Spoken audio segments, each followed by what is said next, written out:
Cuatro consideraciones sobre la iniciativa de revocatoria de Daniel Quintero. La iniciativa de revocatoria al alcalde Daniel Quintero será el fenómeno político electoral más importante de este año en Antioquia. Se trata de un escenario político que ya comienza a construirse y que tendrá una importante influencia en las elecciones de los años 2022 y 2023. Existen muchos elementos para analizar a propósito de esta realidad política. Sin embargo, en el presente escrito y en la videocolumna, quisiera compartir con ustedes cuatro que considero son de gran importancia. Una primera consideración tiene que ver con que resulta necesario hacer una defensa de la revocatoria de mandato como mecanismo de participación ciudadana, teniendo en cuenta que las redes sociales se han inundado de voces en contra de esta herramienta de participación de la democracia representativa. Al respecto, conviene precisar que la puesta en marcha de un proceso de revocatoria de mandato es siempre deseable en cada periodo de administración y en cada municipio y departamento colombiano, más aún si existe algún número de ciudadanos y ciudadanas que, habiendo participado en las elecciones de alcalde y gobernadores o alcaldesas y gobernadoras, se encuentran inconformes con el cumplimiento del programa de gobierno del mandatario de turno o de sus promesas electorales. La Constitución Política de 1991 y las leyes estatutarias que han reglamentado los procedimientos de nuestra participación ciudadana así lo han querido. Y no debemos olvidar que nuestra experiencia social se desarrolla al interior de un Estado social y democrático de derecho, donde valoramos el pluralismo político y protegemos las diferencias que éste conlleva, las cuales deben ser canalizadas utilizando los mecanismos institucionalizados para ello, como resulta ser esta iniciativa. De allí que sea reprochable que se intente por parte de la institucionalidad municipal, algunos actores político-partidistas o algunas voces de la opinión pública descalificar la iniciativa de revocatoria de mandato que hoy cursa en la ciudad. Por otro lado, también es imperativo defender la revocatoria de mandato de las y los integrantes de los partidos políticos. Es decir, no está bien que los partidos políticos usurpen los mecanismos de participación de las y los ciudadanos y los pongan al servicio de sus banderas o intereses políticos. Fenómeno que ha venido ocurriendo en nuestro país en los últimos años. En Colombia es legítimo y además es un derecho ejercer la oposición política, pero ella debe ser realizada desde las corporaciones públicas o en su defecto, tratándose de una minoría política que no ostente ningún grado de representación desde la opinión pública y la acción político-electoral. Por tanto, tengo que decir que tan repudiable es hoy que algunos sectores del centro democrático se apropien de la revocatoria de mandato para hacer oposición política al alcalde Daniel Quintero, como el hecho de que algunos sectores del partido Alianza Verde se hayan apropiado de una consulta popular para crear un significado político contra la corrupción en las elecciones presidenciales y de Congreso del año 2018. La segunda cuestión que quiero compartir alude a que la administración de Medellín debe ser consciente de la importancia que tiene un proceso de revocatoria de mandato como el que se adelanta en la ciudad. Hay que decir que esta iniciativa es una puerta abierta que conlleva efectos positivos y negativos. Para mencionar solo un ejemplo de los primeros, piénsese que este proceso es una gran oportunidad para hacer pedagogía constitucional, especialmente en lo que tiene que ver con la participación ciudadana y el respeto por la diferencia. Sin embargo, lo que preocupa a todos y todas son las consecuencias negativas que puede traer. Al respecto, considero que la más grave consecuencia de este tipo es que pone en riesgo la legitimidad del actuar administrativo y la continuidad del ejercicio de éste. Adicionalmente, el fenómeno conlleva un efecto fragmentario y de polarización en la ciudad que debilita nuestras capacidades sociales para enfrentar adecuadamente uno de los momentos más difíciles de nuestra historia. Son muchos e importantes los sectores sociales y políticos que parecen beneficiarse con esta iniciativa. Por un lado se encuentra, y yo diría que con un protagonismo importante, un sector de la extrema derecha antioqueña, organizado política y electoralmente en gran parte al interior del Centro Democrático y del Partido Conservador. Por otro lado, observamos sectores fajardistas, los cuales no comparten el proceder de la actual administración en algunos campos y que al igual que los anteriores no alcanzaron resultados electorales favorables en las últimas elecciones para obtener el control de la administración de la ciudad. Adicionalmente, se encuentran algunos sectores empresariales que se han visto afectados o están en desacuerdo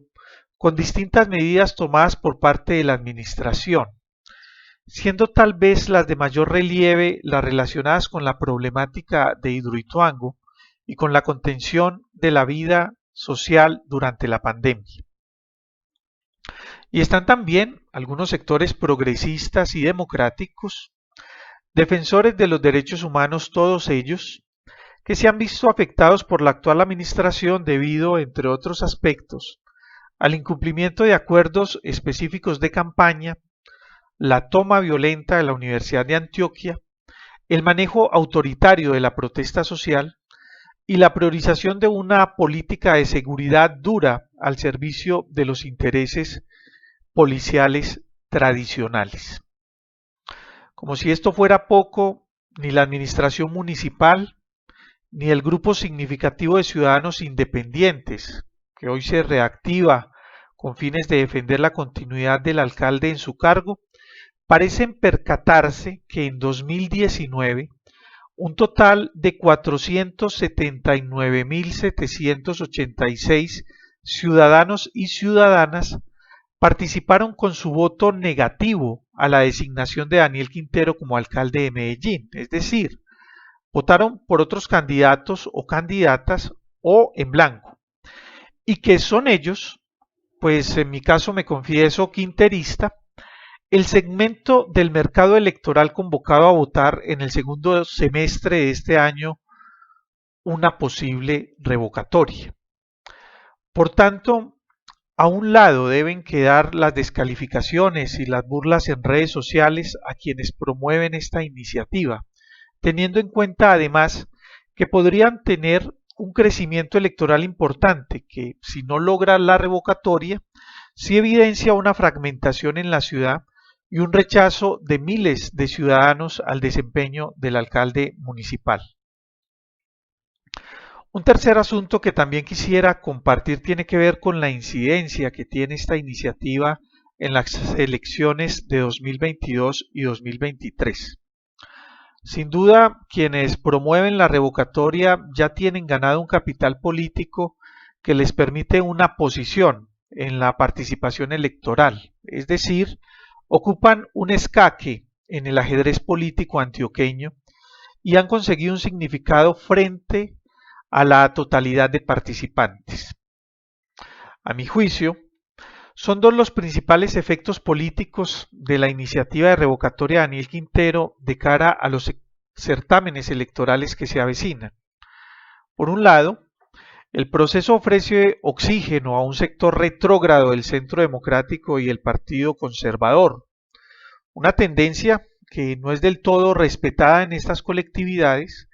pero que tampoco parece estar en riesgo de ser expulsada y por tanto cuenta, y que en un momento como el actual, en donde el gobierno de Iván Duque evidencia sus mayores fracasos, no tenía otro recurso para respirar en la arena política de las elecciones de Congreso de la República. Por otro lado, el proceso terminará ubicando en una misma orilla política a tres sectores que no coincidían hace 5 años en las lides electorales. Me refiero específicamente al fajardismo, al uribismo y a quienes integran el equipo político de Federico Gutiérrez, lo que bien podría llamarse el fiquismo. Sin duda, esta coincidencia podría al menos construir un binomio político-electoral que ofrezca réditos en las presidenciales o en las próximas elecciones de autoridades territoriales. Personalmente me inclino mucho más por la probabilidad que ofrece la feliz coincidencia en el 2023, más aún si tenemos en cuenta que se trata de sectores políticos que quieren obtener la alcaldía de Medellín, caso del uribismo, o que quieren recuperarla, como resulta ser el caso del fajardismo y el fiquismo. Finalmente, el cuarto aspecto que pongo sobre la mesa tiene que ver con el qué hacer del alcalde frente a esta iniciativa. Al respecto, considero que el alcalde no debería entablar un pulso político-electoral con las y los promotores de la revocatoria de mandato. Tampoco deberían estar autorizados para hacerlo su equipo de administración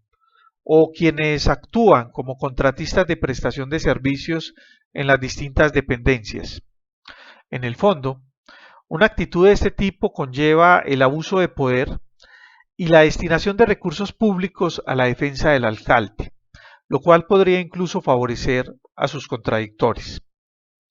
Si existe una defensa, considero que ella debe ser exclusivamente ciudadana y, claro, como lo he dicho con anterioridad, no partidista. Este tipo de agrupamiento político tiene un escenario natural de actuación. Por otro lado, encuentro conveniente que el alcalde instale una mesa amplia de discusión y trabajo en donde estarían convocadas las y los promotores de esta iniciativa, la revocatoria, pero que también cuente con la participación de los partidos políticos y los sectores sociales, y donde sea posible una rendición de cuentas especial que permita aclarar las dudas y preocupaciones que motivan a las y los promotores. Me parece que el resultado de esta mesa debe ser la activación de un Congreso de Ciudad que recupere el tejido social y político y que oriente la Medellín futuro que algún día se quiso construir en el plan de desarrollo. En realidad, los últimos alcaldes de Medellín han tenido muchas dificultades para participar en el diálogo social. Un observador juicioso de las administraciones encontrará que se ha priorizado en la mayoría de los conflictos la imposición de la voluntad del mandatario y el consecuente uso de la fuerza. Un congreso de ciudad como el que he mencionado, implementado años atrás por Alonso Salazar, podría reactivar el diálogo y contribuir a construir cierto espíritu de unidad que nos permita enfrentar los retos actuales, especialmente aquellos impuestos por la biología. Les agradezco mucho a todos y a todas por su atención.